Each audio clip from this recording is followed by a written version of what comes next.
So 4,000, yes, let's go for 4,000. This will be a long video, but yeah, I wanted you to be a part of the whole design decision here. And that's the reason also why I'm going with a lot simpler design than usual, because yes, time.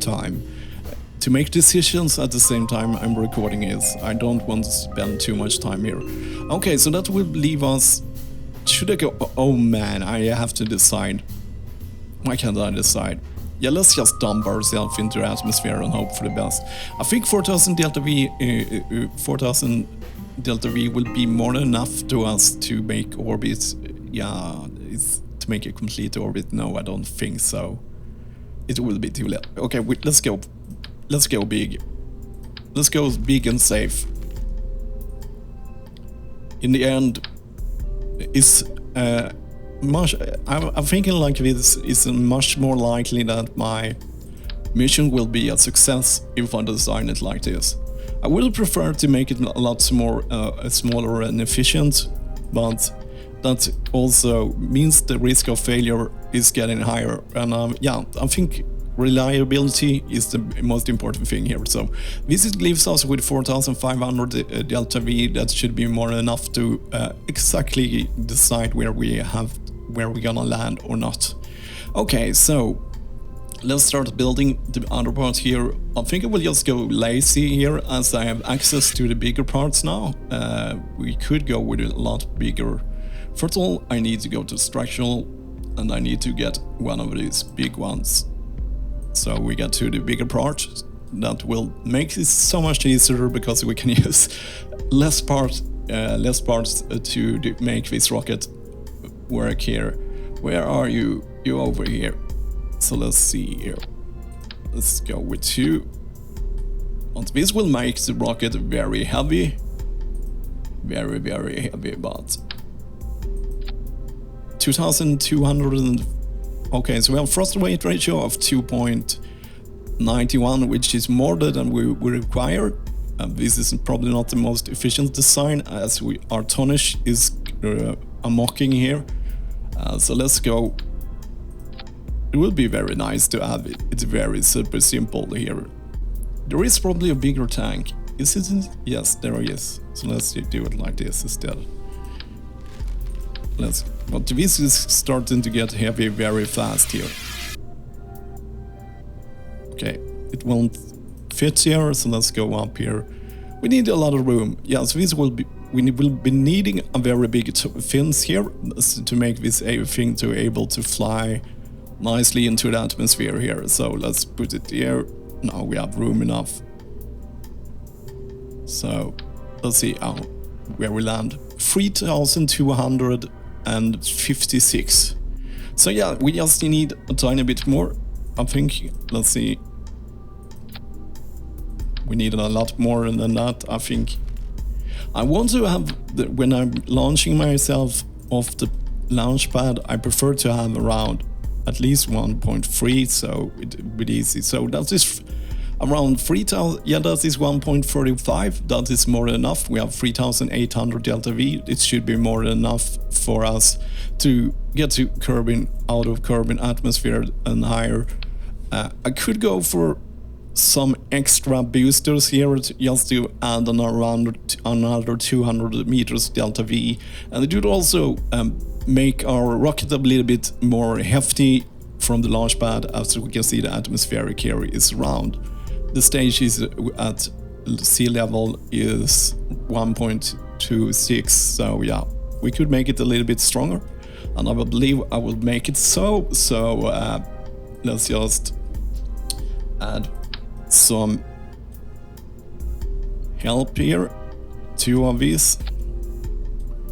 Very simple. I need to have separators here, otherwise the tanks will probably tangle here. So let's go with some orange tanks here. Cool. And main sail engines, because they are very strong at sea level.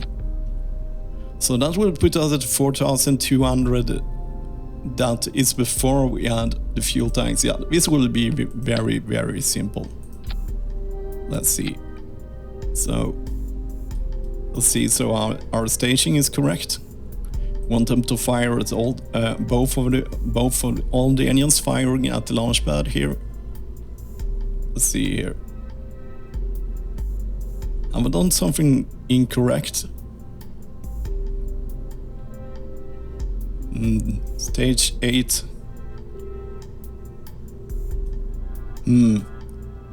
It should work.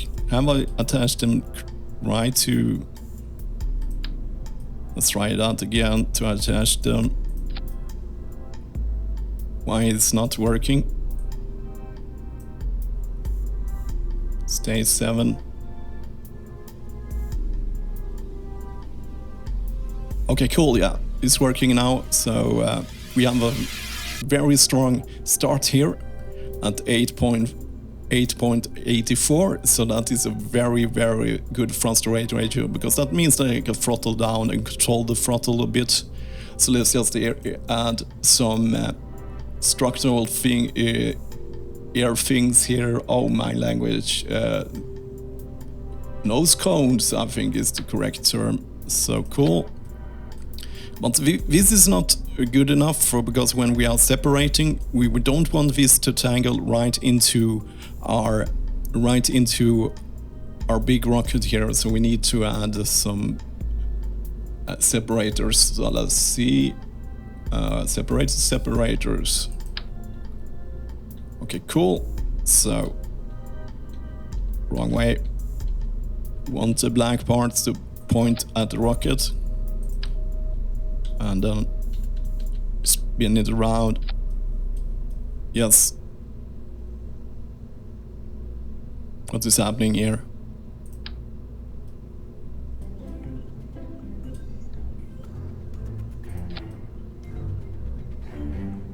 Okay, I have doubling here.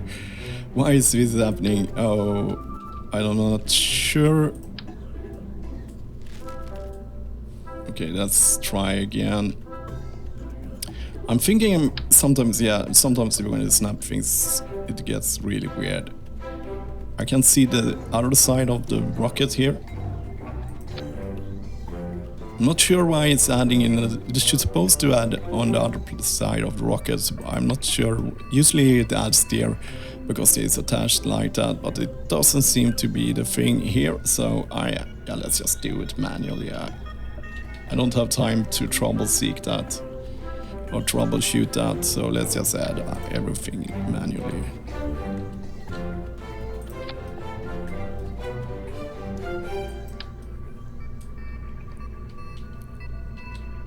Now, if Draylo is watching there, he probably knows what's going on, but yeah, sometimes this is not working as it's supposed to. Okay, so every one of these is on their own stage, so let's just put everything here. Where it should be.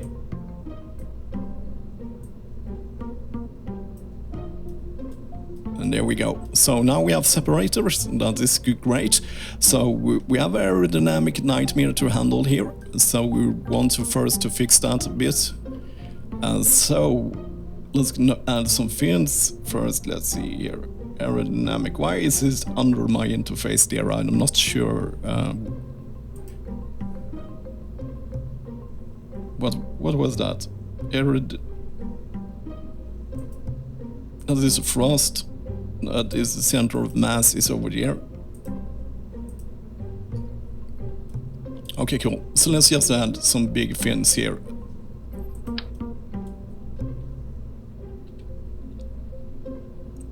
And 4 there. And see that our aerodynamic thing is over there. That is great. I will probably be needing even more. Let's just add some extra ones here for stability. I'm not sure why it handles, why the snapping is like that. It shouldn't be like that. It's supposed to be two, they should copy each other, but I'm not sure why it's not doing that, so but it shouldn't be a big problem. Okay, cool, so now we have fixed all that. Let's do a test launch.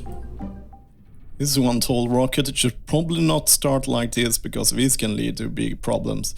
But let's see here, we have thrust to rate ratio here, so let's just go off. I should probably deactivate Okay, now I'm not concentrating. Toggle truck. Okay, so let's see here. I think it will be a fairly easy flight here, so let's see. We have a thrust rate ratio of 1.4, so yeah, we can still steer it. We should probably make this a lot pointer, so it will not have problem with aerodynamic things here. Yeah, but it's such a big. And yeah, it's going great. It's not a lot of parts, so it's very performance friendly for my computer. My CPU is not very good on Kerbal games, Kerbal Space Program and other games that are very single-threaded. So let's just go up. Here we want to hit the 45 degrees, about 10,000 meters. So we're going here. Could add some more force from my engine.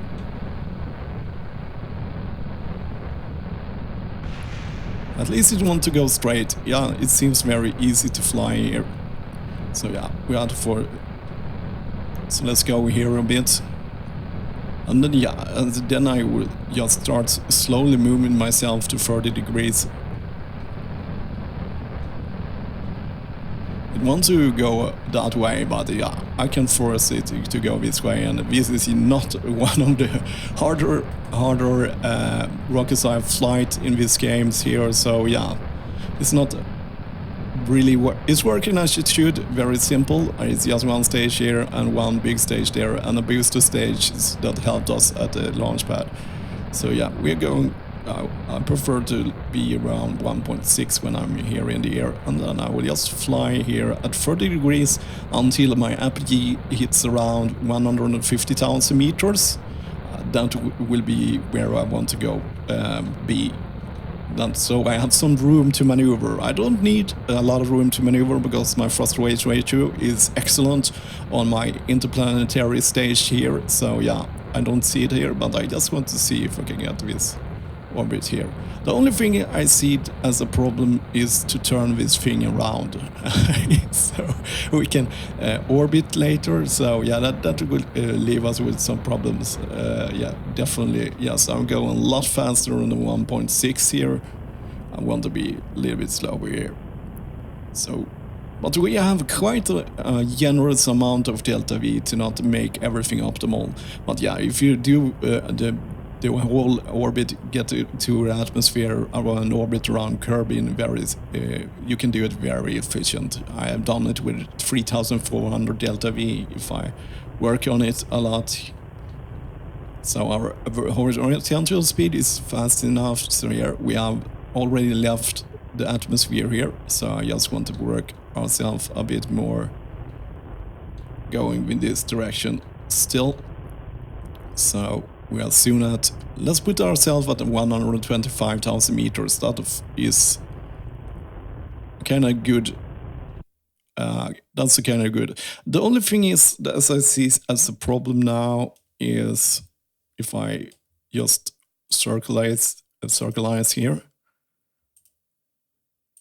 is, yeah, I have still like 700 delta V over after this maneuver. So let's first put ourselves into the prograde or the maneuver. This will go very slowly. This is actually where I can use my reaction wheel. It will help a bit. I just, oh yeah, normal. Let's put it at normal, target jerk. So it will start spinning us very, very slowly here.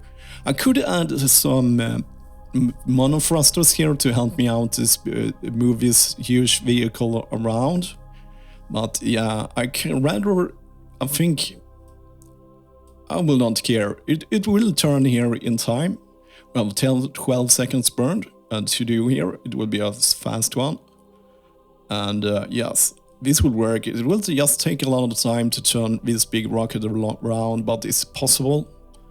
Monothrusters will help me, but that will be just add parts. I think we already have built a very fancy lander part here, so I don't want to waste more parts, and how many parts we have? We have 63 here, and that is actually with a rover too. So yes, this is a super simple Eve rocket. So let's see here.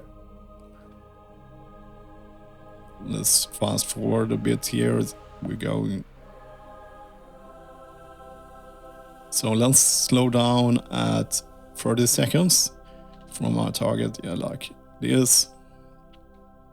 So yeah, so it has time. So our rocket has time to act here. So we don't need a lot of bomber power to make this orbit here. We can do it from here actually. So yeah, this is working very well. That was just something I threw together. Yeah, after a while, it's very easy to design things that can go an orbit Kerbin. Yeah, you do it so much with some different weights. So yeah, it's not very hard at all. As long as it's hard when if you want to do everything optimal. So yeah, let's start burning here.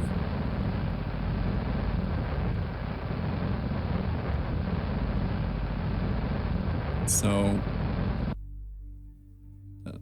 let's just go slowly here for the last part. Yeah, I'm seeing those flipping. Yeah, so that is a very good. Let's see, just check staging.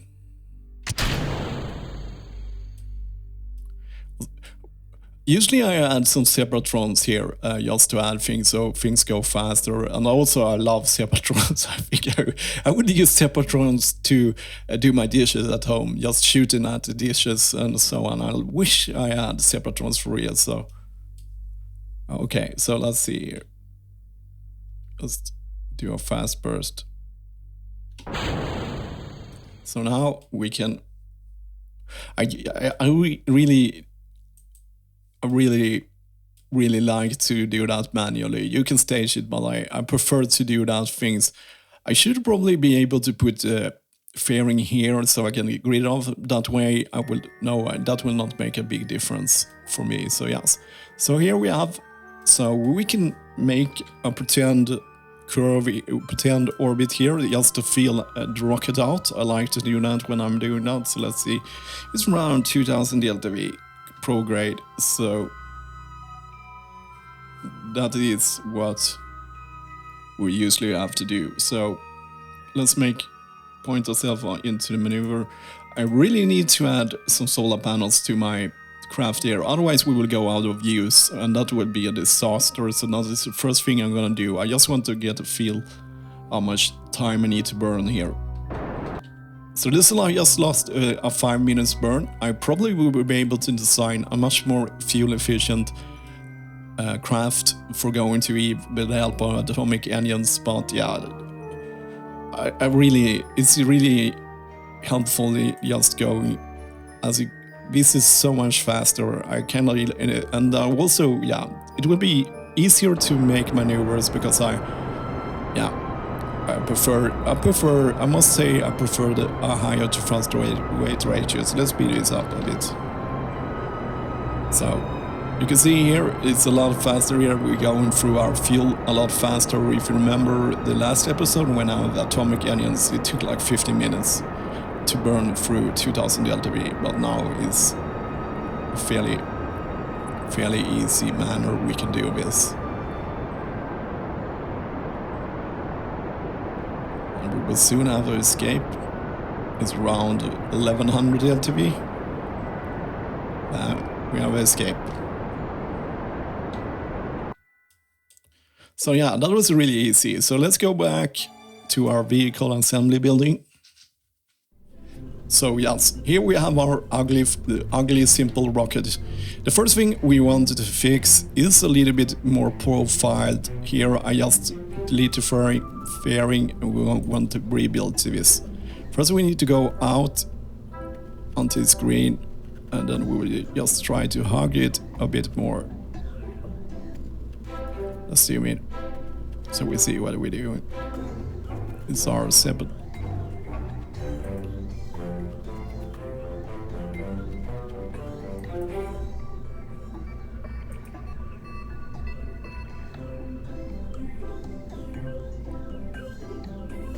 Okay, let's do it like this then. It will make it a little bit heavier, but yeah, it's not a big deal. So yes, that is a little bit more arrow shaped, so it will make it easier. So we need to add some solar panels here, so we don't go out of use here. We are using actually the batteries on our rover.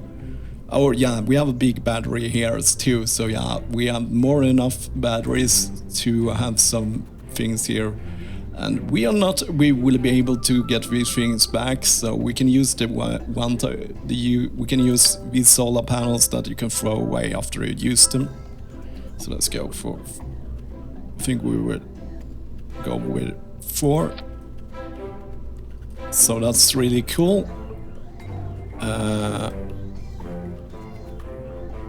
I'm too lazy to make a toggle in the action groups I will do that manually. I'm too lazy to do it now. It probably takes as much time to manually get your solar panels out as it takes to make an action group. So, but yeah, I'm good with this. So let's save this contraption and we will take it to Eve in a future episode. And as always, thank you for watching.